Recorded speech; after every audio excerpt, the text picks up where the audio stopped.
What's up, YouTubers of the world? Mega Geek Mixer here. So, with Captain Marvel now out, Marvel decided it would be the good time to finally bring out the second trailer of Avengers Endgame, which comes out April 26th. So that means the trailer is out, which means it's time for me to do another live reaction to another Marvel movie. And just so you guys know, this is my second movie to see, most of all to see for this year.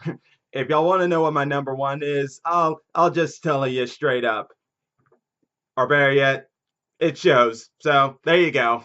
But either case, let's go ahead and get started. Let's see what this live reaction, what this trailer has for us. Okay, here we go.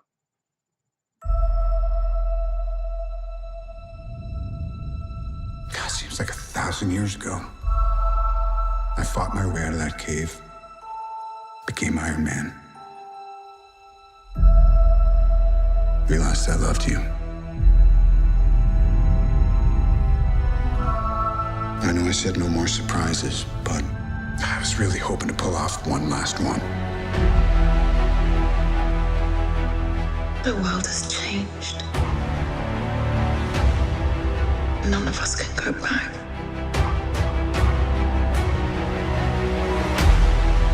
All we can do is our best. And sometimes the best that we can do is to start over.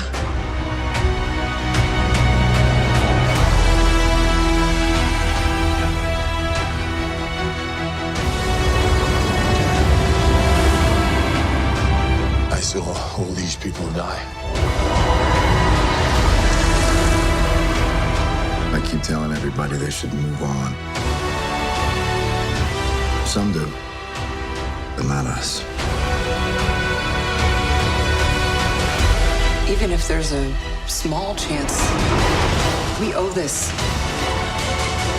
to everyone who's not in this room to try. We will. Whatever it takes. Whatever it takes. Whatever it takes.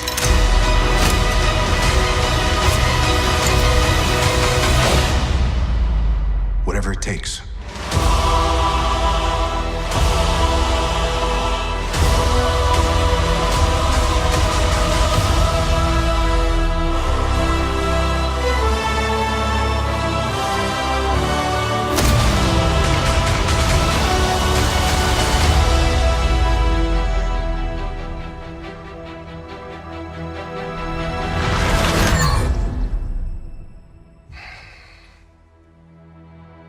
I like this one.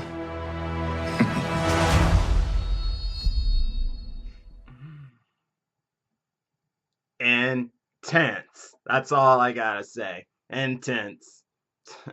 Let's do a quick breakdown here, guys. So, first off, I'll say this. I did like that little confrontation that Thor and Captain Marvel had. Looking at each other with such intense stares. Almost like a staring contest to see if this warrior has what it takes or something like that. I guess that's what both Thor and Captain Marvel were going for. Or I guess in Thor's general case, since she's new to the team, he doesn't really know about her. So he's testing her out, and I guess she passed the test. Of intimidation, that is. But as for everything else, well, it didn't really give us much of anything for what we're gonna get with the plot, but that's the good thing about it. It just showed us about how intense things are with these guys.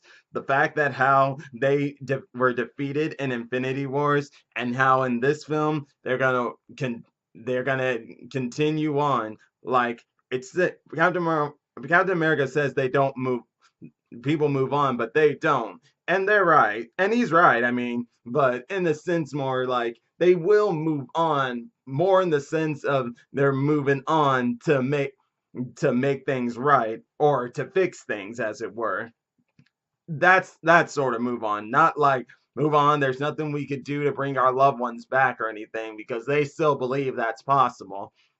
And I bet one of the things that's going to make them think that is probably Ant-Man. Because if I'm not mistaken, I remember, I think, hearing for some producers or the directors that Ant-Man's daughter is in this film and she's older, like much more older than what she was in Ant-Man and the Wasp. And that's making me think like Ant-Man somehow traveled a little in time or something.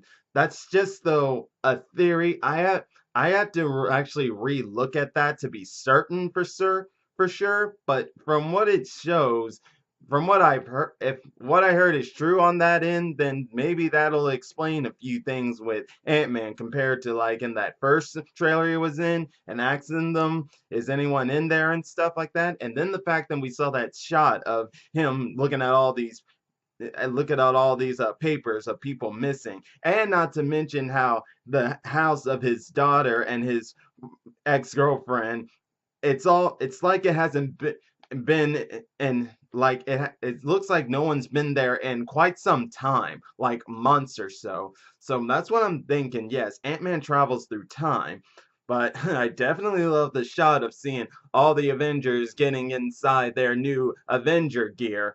Obviously, because it's obviously clear they're going into space because those are what those suits look like, space suits for them in their final confrontation with Thanos and trying to make things right and get everybody they care about back. And it looks like what me and a friend of mine over at my local comic book store talked about. It was about like Hawkeye and the fact that he's Ronin now. We believe he's that because of his family dying. He was the only one left. And with what we saw here with him helping out with his daughter, it looks like this is going to show us exactly that.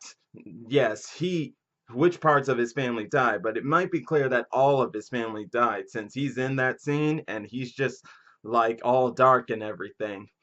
And I definitely love the part where each and every one of them said, whatever it takes, whatever it takes, whatever it takes, they're gonna make this, they're gonna fix this, they're gonna make it right. And that makes me very intent. And that makes me very thrilled knowing that no matter what it takes, they even if it costs them all of their lives, all the first Avengers' lives, they are gonna make this better. Oh boy. You can expect that when this movie comes out, expect a lot of emotions to flow through. But definitely a great trailer. I am definitely excited for what's coming in Endgame, and I'll definitely can't wait to see Stark and Steve Rogers as they meet again for the first time after the Civil War. Because that was the negative thing I didn't like about Infinity Wars. But I understood story wise that it was better that way. That's just me really wanting to see them again so I could see their next interactions. But yeah, it like that wasn't like complete letdown to make the movie bad in Infinity Wars. That was just a little nitpicky side with me wanting that. But definitely let me know what you guys thought about this. This was insane. It was amazing. It was intensifying. I couldn't hardly speak a word. Click the subscribe button, hit the bell icon to be notified of more videos. Leave your comments in the comment section down below. And until then, Mega Geek Mixer signing out. Bye!